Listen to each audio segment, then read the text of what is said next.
Hello, bonjour, namaste, ni hao, and oh hi everybody. What is going on? It is Galeriot here, and welcome back to the YouTube channel once again for another Danmachi Battle Chronicle video. And today, today is a day for pretty bad news, is what I would say. I think a lot of people may perceive this as good news, a lot of people may perceive this as bad news, and a lot of people will perceive this as the end of the game potentially, or the start of the end of the game. Now, of course, if you guys don't know what I'm talking about, yesterday in the afternoon, at this moment in time, I'm recording just as I've woken up. It's been a long couple of days for me. I've been really struggling to get like a lot of stuff done because I've just been all over the place with work, the second channel with Dragon Ball sparking content, with obviously the anime airing right now, of course, right?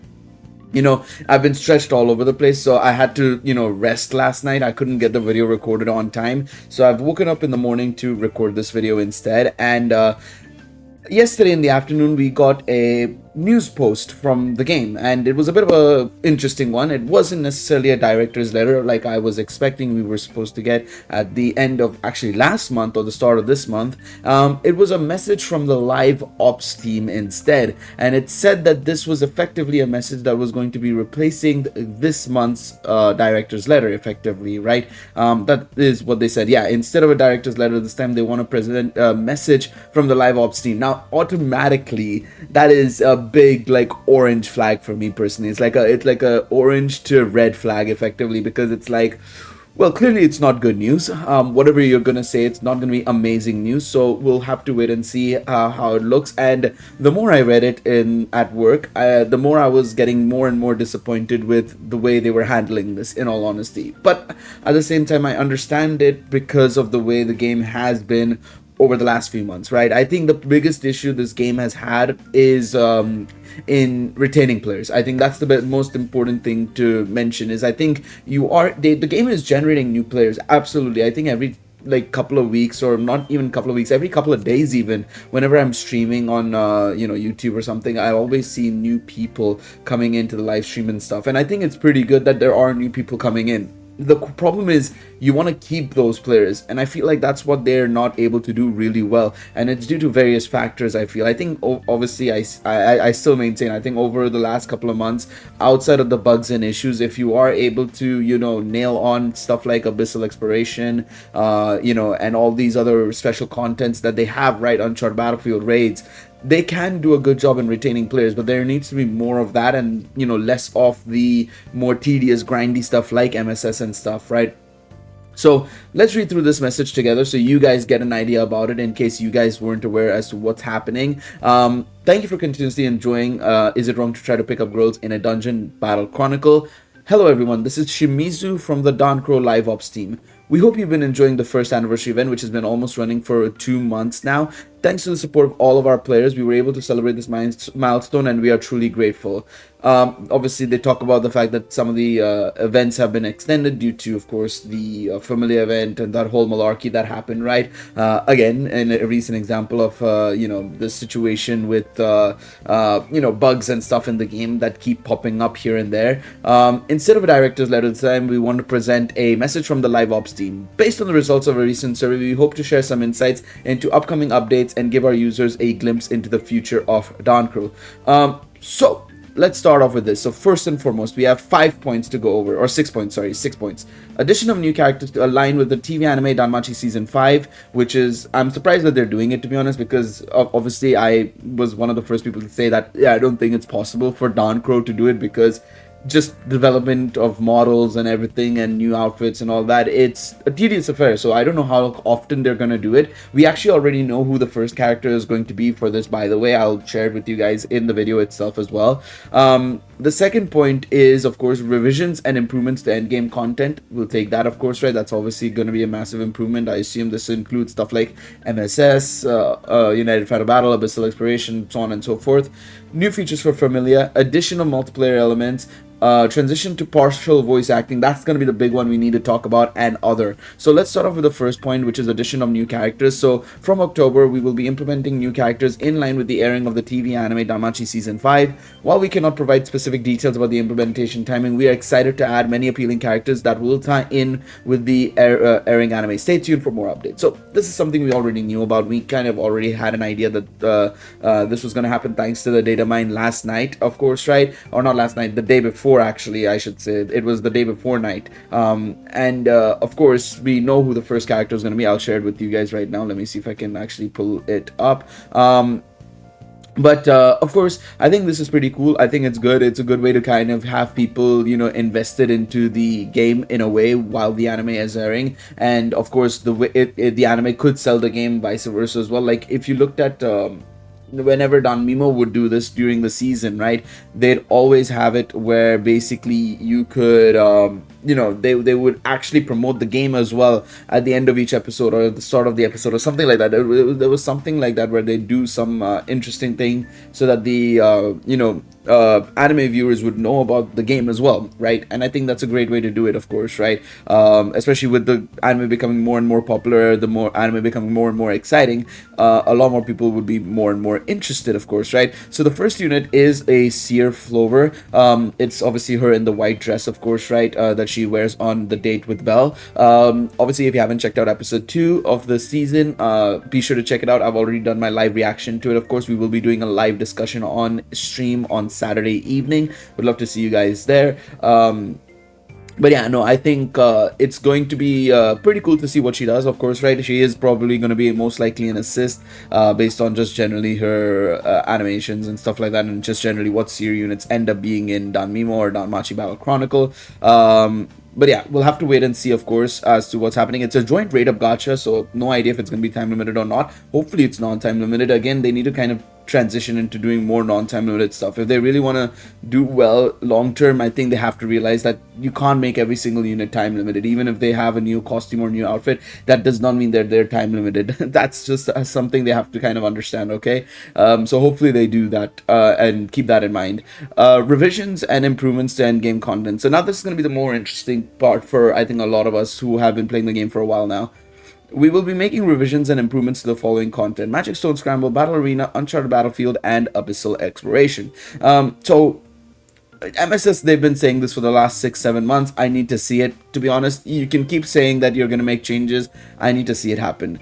Battle Arena, we're going to have to wait and see, of course, what the plan is. Uncharted Battlefield and Abyssal Exploration is continuous improvements. I hope more floors and stuff like that. I think that's the only thing I would want to see from those, along with just general fixes and, you know, cleaning up of the game mode, basically. We aim to enhance not only the overall playability, but also the enjoyment and balance of these contents. Once we are ready to share more specific details, we will provide further updates, so please stay tuned. Again, all well and good saying it, you need to tell me how you're going to do it. I don't care about this in terms of like, oh, you're improving playability and whatever. I think that's fine. That's something I would hopefully expect you guys to do anyways. But I want to know how you're going to make revisions, how you're going to make improvements. How are you going to do, for example, with MSS in particular? I think that's the biggest, you know, the worst one out of the bunch here, basically, right? How are you going to improve it? What are you going to do? So for me personally, I think that needs to change. I think they need to figure out what they want to do with MSS and stuff. I really do hope that they do something there, because it is a damn shame that we're still playing this game mode in the grand old year of 2024, even though the game came out literally in 2023. But yeah, it's crazy. And of course, they say also for Battle Arena, they aim to have the updates implemented around mid-November. It's going to be interesting to see what changes they bring to Battle Arena. I don't know what more they can do. I think, look, for me, Battle Arena is just a fine game mode as is, to be honest. I don't see a reason why they need to change it drastically, because it's fine. In all honesty, the way it operates, I don't want it to become like how MSS was in Danmachi, sorry, not MSS, War Games was in Danmimo. I think it's fine as is. I think if you want to, the best thing you can do is maybe make a Battle Arena Familia event at most, right? Style event, like potentially down the line as a special season or something. That personally would be what I would do, but I wouldn't go anything further than that. Just don't, improve the mode if you want to, in terms of like maybe the way you get points or whatever it is, and just make some slight changes. But in terms of the overall experience, I don't think much needs to change for Battle Arena, in my opinion. New features for familias. We have received numerous requests from members already belonging to familias for additional features for familia. We understand the frustration about the lack of other engaging features and notice that familias peak mainly during ranking events. We are deciding to expand familia functionality so that more players can join in and play together. We appreciate your patience and support as we work on to improve this. Again, cool. You need to explain how you're going to do these changes. What expansion are you going to do to the familiar functionalities? Because if you take a look at Danmimo as well, technically the only thing Danmimo had over Dancro is the contents in terms of like how many different types of familiar events there were, familiar war games and familiar Royale and familiar Rush. Right? There was those three events, right? In reality and in retrospect, right, Dancro already kind of achieved that. All I needed to do was add more events for people to be doing effectively, because realistically, even in Danmimo, the familiar was there to just be there kind of thing. You weren't getting any big bonus out of it for being in a familiar, right? Outside of course the familiar events themselves, like you'd go maybe donate those fate stones of yours, but once you were max level, which inevitably most top familiars got at least, right, you weren't getting much. I guess the only thing they could do is maybe increase the amount of levels you have and maybe add more rewards to each level, but like I don't know, otherwise realistically there's no real point to it otherwise, to be honest. So we'll see what they mean by improving familiar functionalities. I think they just need to add more style of events and stuff like familiar battle royale, battle arena or something like that, potentially. That's my personal 2 cents on that. Addition of multiplayer events is the next point. As we celebrate our first anniversary, it's clear that expanding our multiplayer elements is essential to making the gameplay for Dancro even more enjoyable. I agree. I think multiplayer is a fantastic part of the game. I know a lot of people would disagree, and especially like there will be some people who will say that they prefer single player content and they couldn't care less for camaraderie and companionship in a gacha game out of all things. And I kind of get that, absolutely, but like I just genuinely feel like if they were to nail the multiplayer elements, the experience, I think you would have a lot more players willing to continue playing the game, especially with their friends, and maybe even get their friends into it so that they can play together and stuff like that. That's my personal 2 cents on that. We have also received numerous requests from players, and our development team is buzzing with various suggestions. We believe that adventuring through the dungeons as a group will bring players closer to the immersive experience as seen in the anime. Currently, we're exploring to introduce new multiplayer content to enhance the abyssal exploration feature introduced during our anniversary with multiplayer capabilities. We appreciate your patience and will share details as soon as possible. I think that's a cool concept. I think that was one of the nicer points that they made. Abyssal exploration co-op could be quite interesting and quite of a unique experience, of course, right? So I'm down for it. I think that'll be something interesting to do and play. Again, Abyssal is still a little buggy. I will say it's not completely buggy. It's not as buggy as it was a while back. My alarm was ringing. It's not as buggy as it was a while back, but it is still buggy, and I think they need to refine that before they consider adding stuff like this, in my opinion. We will also continue to improve the existing multiplayer content, including the final united final battle, which is raids, of course. We'll see. Again, cool, but how, what exactly? You need to give us details, kind of thing. Like, it's all well and good giving us the you're gonna do this, but how are you gonna do this? Because I'd prefer you tell us how you're thinking of doing it right now, and then maybe changing your mind later on, because at least it tells us you had an idea, it didn't work out, okay? And that's fine. That happens. That's game development. That's just production of anything in general, right? You try something, it may not work. Okay, you have to switch plans and change into something else. Fine, that's okay. At least even if you raise our expectations by saying, okay, you're gonna do this is what we're gonna do, this is when it's gonna happen, and that is what we hope to achieve. If it doesn't get achieved, it's understandable, because you at least tried, it seems like, at least there's an attempt being made. So that's just my 2 cents on that, at least. In Dancro, we have been committed to full voice acting and consider it as an important aspect of the game. However, to focus on the content revisions and additions mentioned above, we will be transitioning from full voice acting to partial voice acting. So cost effectiveness, effectively. This is just cost effectiveness. At the end of the day, there's no other reason why. It's not time constraints or anything, because let's be real, the events are only an hour long per part, effectively, if you're really going over it. it's not long, so it is cost effectiveness. Rather than getting these VAs in to voice like every single scene and everything, just get them in to do maybe like a line or two, and that's it, kind of thing. Head out. If after that, get out of here. We'll only pay you like a couple of yen. No, but on a real, they're probably getting paid an okay amount for whatever lines they're doing, basically. So it definitely seems like they want to go cost effective for the time being while they're doing all these changes. I assume they're going to be potentially using that cost to for of course getting more employees potentially, or whatever it may be, to get more hands on deck, but we'll have to wait and see. There will be no changes to the existing obviously existing events and stuff that are fully voiced. It'll only begin after mid-October's update, which should be, well, next week's update pretty much. Whatever we're going to be getting next week in the event, that's probably what's going to be changing. We understand that our event stories have been well received with full voice acting. I mean, I appreciate that they were fully voiced. Your events have not been well received, which I think is one of the reasons why a lot of people are okay with this. I'd say that this is a big red flag for me personally, just that you know, clearly it's not, the game's not making that much money to be able to be, you know, secure in doing everything while also doing the voice acting. Or potentially this is the alternative, the studios themselves and obviously the publishing committee and whatever it is, you know, SB Creative, their involvement as well. We know that they have a heavy hand into whatever goes on in the game itself as well.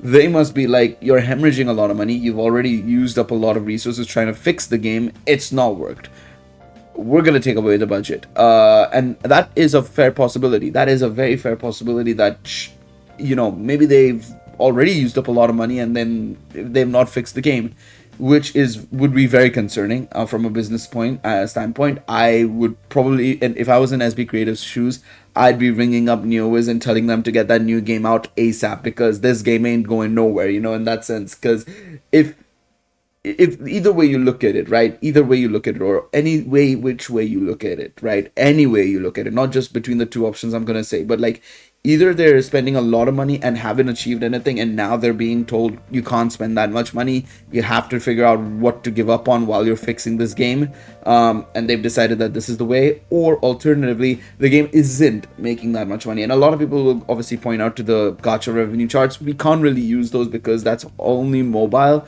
PC is probably generating way more for this game, in my opinion, personally, based on just how many people I know who are spending on PC, not only from the global side but also JP side. I just think that there's way more money being made on the PC version than it is on the mobile version. So whatever they're making is still not enough, clearly, for them to have do all of this. So either or whatever other way there is that they're not making revenue for, or being able to, you know, have enough cost to be able to do everything, it's led to this decision, and it's a damn shame. It is a damn shame. They have made this decision to obviously prioritize the development tasks, as they said. I'm not a big fan of it personally, but I mean, at least they have gone on to say that, you know, if the prioritized development has progressed, and once they come back to being at a stable position where they're not doing so much, potentially they have said that they'll implement full voice acting during special scenario timing. So specifically, they've said it'll be only during special scenario timing. So I assume the next time we'll get full voice acting, I assume, is probably going to be half anniversary, and then only during the anniversary periods, and maybe like seasonal events is my guess. Again, I'm not very happy with this decision. I think it's a big red flag, and I think that's fine, to be honest. I absolutely think that this is I appreciate the honesty, of course, right? They said that from now on it's going to be message from the live ops teams from about the future updates for the game. The team remains dedicated to the ongoing development and operation of the game, and whatever, yada yada yada, you know, the usual malarkey. Like I said, I think there's a lot to break down here. Well, there's a lot to break down and not a lot to break down at the same time, kind of thing. It's a bit weird in that sense. For me personally, look, at the end of the day, I think that this is a big red flag. This is a bigger red flag for me than what it was in Danmimo, to be honest. A lot of people in Danmimo, I remember, telling me that they're slowing down. You know, it's noticeable that they're kind of slowing down. They're doing more reruns. They're doing this. They're doing Sword of Rotoria. It feels like that they're kind of slowing down. And I was like, well, no, because the voice acting is still there. They're going for the full voice acting still. They're doing all of this. They're still having at least events come up, you know. all of that. I was a little bit more surprised that Danmachi was shutting down as soon as it was, to be honest. Or well, I say shutting down, but I was surprised that they were stopping events as soon as they were after the 6th anniversary. I thought that they'd at least have another year and then shut down after the 7th anniversary, which, to be fair, they did shut down after the 7th anniversary, but not like with the 7th anniversary event or anything. It was just they made it last an extra year somehow, some way, which fairly impressive, very, very impressive in my opinion. But I felt it was a bit of a lesser red flag there. I would say that was more of like a green to orange flag. I would say it's in between those, where it's like, you know, it's still good, but I could see it potentially. I could see it here. It's like the writing's nearly on the wall, in my opinion. I think the writing's nearly on the wall.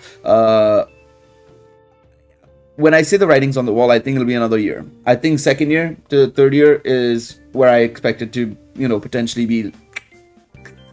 And especially if the newest game is still happening and it is coming out in 2025. Again, this is just my copium a little bit right now because we still have no information. There's nothing in these you know, reports from newest and stuff. If the newest gacha game is coming out in 2025, I can see this being effectively what was a bit of a holdover for SB Creative and obviously the Danmachi franchise as a whole, to obviously prep for the new game, which is also something that would be quite interesting.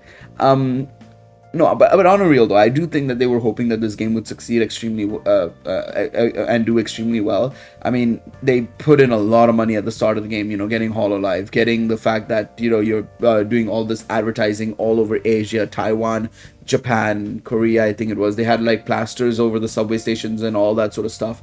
And they made the money initially. They were able to make a decent chunk of money in the first month or two, but bad decision making, bad first impressions is a killer, man. It's a killer in this industry, and especially in a much more competitive gacha gaming industry. You could get away with it in 2018. I think this game could have gotten away with it in 2018, absolutely, because 2018 was very much the start of gacha gaming's, you know, like boom, effectively, in my opinion. 2017, 2018 more so specifically. But now, in the grand old year of 2023, 2024, when it came out, I've been saying this for a very long time, the gacha game scene is very competitive, and the moment you falter even one step, there are thousands of other gacha games to succeed. And so, for me personally, this is just a writing on the wall again. Like I said, I think this was something that was going to potentially happen inevitably. I even said that there's a couple of options as to what this game's future will be, you know. Either it lasts until the next gacha game comes out, right, which is likely now. It lasts for 2 to 3 years and then they go without a gacha game for a little bit, which is also fairly possible. Or it somehow manages to revive itself and do extremely well, which some gacha games have been able to do. Not every gacha game. And so this is where I would say right now we're in that second phase, in my opinion. We're in that second point I made. This game will last 2 to 3 years. Beyond that, I can't really say too much, to be honest. We'll have to wait and see. We'll have to just wait and see. But let me know what you guys think in the comment section down below. Hopefully you guys enjoyed this video. I think we should be getting a new event info sometime soon. I would say, look, for me personally, the last thing I'll say is enjoy the game for what it is. Would I recommend spending on this game now? Probably not. I will say, why waste your money if you know it's probably gonna shut down sooner rather than later. Just enjoy the game for what it is. The events, whatever we get, the characters we're gonna be getting, stuff like that. Enjoy the game for what it is. I wouldn't try and put too much into, you know, spending and stuff like that personally. That's what I would stop doing. Up to y'all to decide if you want to keep spending or not. That's your decision, not mine, but I would just recommend that. That would be my personal recommendation. I'm not going to be spending on any big packs or anything anymore. I'll probably spend on the battle pass because it's cheap, £5 a month. It's not like I'm going to be hemorrhaging money for that, and I still like to support the Danmachi team as a whole in some way, shape or form. If doing it via a gacha game is somewhat helpful, I'll do it for a little bit at least, right? So yeah, that's just my 2 cents.